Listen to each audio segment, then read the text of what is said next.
The dawn came quiet over Dust Haven, spilling a thin ribbon of gold across the open plains. The air was cool enough to sting, and the sound of Elias Boone's boots pressed soft over the frost-bitten grass.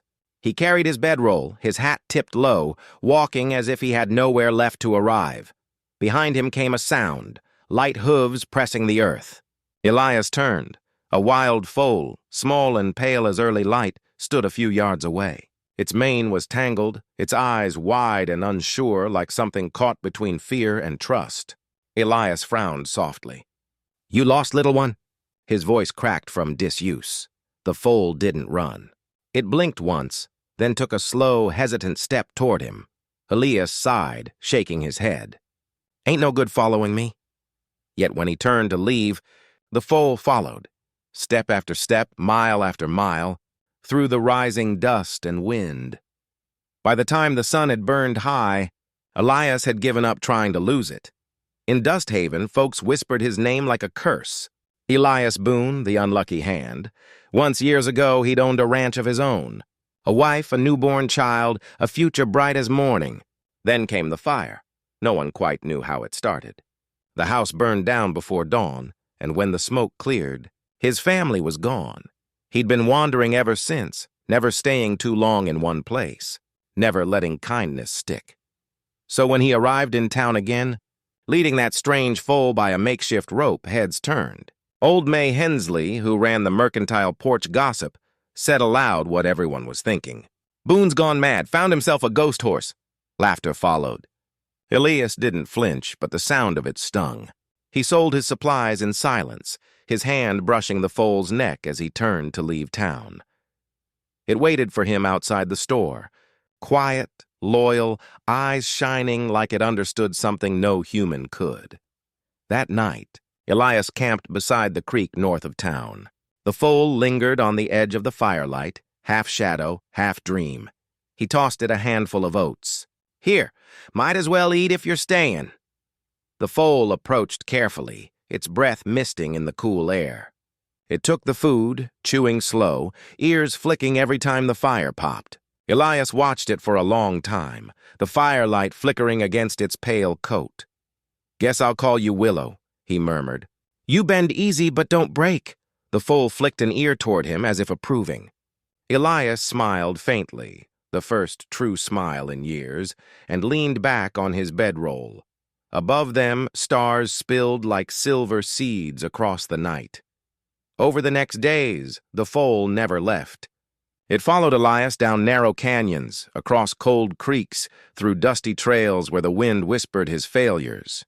He began talking to it like an old friend about the ranch he lost, about the wife whose voice he still heard in dreams, about the daughter who never even got a name. Sometimes the foal would stop and look at him, head tilted, as if listening. He found comfort in that silence, the kind of listening that never judged. One evening, as the horizon burned orange, Clara Vance rode by on her bay mare. She was Dust Haven's schoolteacher, a widow too young to be alone so long. She slowed when she saw Elias by his fire, the wild foal standing beside him like a faithful shadow. "Evening, Mr. Boone," she said softly. He nodded. "Ma'am, that's a fine little creature you've got there." "Don't belong to me," he replied. "Just won't quit following." Clara smiled, a small, sad curve of her lips. "Sometimes things find us when we need 'em most." Then she rode off into the fading light, her silhouette dissolving into the prairie haze. Elias watched her go, feeling something stir inside him, a warmth he hadn't felt since before the fire. Days passed and talk grew in town. Some said Boone was cursed, others swore the foal was a spirit leading him to his death. Sheriff Tom Braddock warned Clara kindly, "Best keep your distance, miss. Boone's a man with too many ghosts." But Clara didn't listen. She'd seen the gentleness in him, the way he talked to that foal as if it were the last living piece of his heart. When Elias rode in to offer help at a nearby ranch, the foreman took one look at him and spat. "Boone, heard of you. Trouble follows where you go. And that weird horse of yours? Keep it off my land." He rode away without a word, shame curling tight inside him. That night at the saloon, He passed a group of men laughing loud over whiskey. "Maybe that foal's his dead kid come back to haunt him," one barked. Elias stopped in the doorway. The laughter stung sharper than a whip. He didn't turn around. He simply walked out, down the empty street, into the wild dark where only the wind and that quiet foal would follow. A storm rolled in days later. The plains turned gray with rain. Elias took shelter near a burned-out homestead. His homestead. Charred posts still jutted from the earth like bones. The foal grazed near the ruins, uneasy. Elias knelt in the mud, tracing blackened wood. "This was mine," he whispered. "Before the fire took 'em. My wife, our baby. Never found 'em." Lightning flashed, and Willow startled, stepping closer. Her breath hitched. Her eyes reflected the flames of memory. Elias reached to calm her, and froze. Beneath her mane, half hidden by hair and mud, was a faint, burned-in brand, a curved B inside a crescent. His old ranch's mark, his hand trembled. That can't be. The wind rose, carrying the smell of rain and smoke. The foal pressed against him, trembling. Elias sank to his knees, realization dawning slow and terrible. This wild foal wasn't just following him by chance. She'd come from the fire, something of his past, of them, had found him again. And as thunder rolled across the plains, Elias Boone, the man who'd buried his heart long ago, finally began to weep. Section 2, 1 not 220 words. The rain had stopped by dawn, but the world still smelled of thunder and ash. Elias Boone sat beneath the cottonwood beside the foal, his back stiff, his eyes hollowed by revelation. That brand, his brand, he couldn't shake the thought. He traced it once more beneath the foal's damp mane, the faint, healed scar shaped like a memory. He had buried his life in fire years ago, his wife, the child who never had a name, the home that had held laughter once. Now this wild foal, pale and trembling, carried the mark of his past. He didn't sleep that night. He just sat there, watching the animal breathe, hearing the steady rhythm of life that somehow escaped the fire that destroyed everything else. When dawn broke, he made a choice. He had to know. He rode back into town with Willow trotting beside him. Dusthaven was quiet under gray skies. At the blacksmith shed, old Levi, the farrier, was hammering at a worn horseshoe. His hands shook, and his face was cut deep with age. "Levi," Elias said, voice low. "You worked for me once. You remember the fire?" The old man paused mid-strike. The sound of iron on iron died. "I remember," he said softly. "Whole sky turned red that night." "There was a mare," Elias went on. "My wife's favorite. I branded her the day before." Levi nodded slowly. "Aye, she foaled that very night. I was there till the wind shifted. We thought they all burned."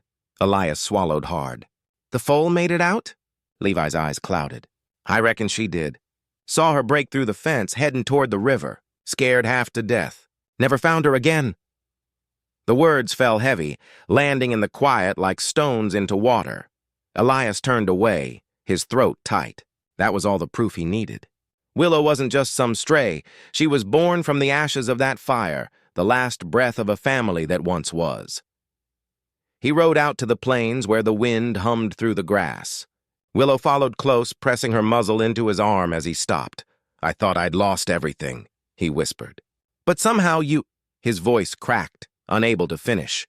Rain began again, light as mist, wrapping the world in silver. The foal's head rested against his chest, and for the first time in years, Elias let his tears come. They fell quietly, like rain on dry earth. The peace didn't last. By sundown, riders thundered through Dusthaven with grim news. A wild herd had broken from the northern hills, 100 strong, tearing through ranch fences and fields. The town gathered, their fear mixing with greed. "They'll wreck every pasture from here to Crater's Bend," a rancher shouted. "We'll round 'em up come morning, sell the best of 'em off." Elias stepped forward. "You can't do that," he said. "There's a foal among them, white as frost?" "She's not wild." "She's mine," the men laughed. "Yours, the ghost horse?" "That thing ain't tame, Boone." Sheriff Braddock's gaze was uneasy. "Best not get in the way, Elias. Folks are riled up." Elias's jaw tightened. Then I'll find her before you do. And before dawn, he was gone, riding into the open plains where the wild ones ran. The storm came back with fury, lightning clawing the horizon, wind howling through the gullies. Elias rode blind, calling her name into the black wind. "Willow!" thunder answered. He caught sight of the herd through sheets of rain, dark shapes surging across the flooded valley. And there, near the edge of a rising river, was Willow, tangled in branches, struggling against the current. Without thought, Elias plunged in.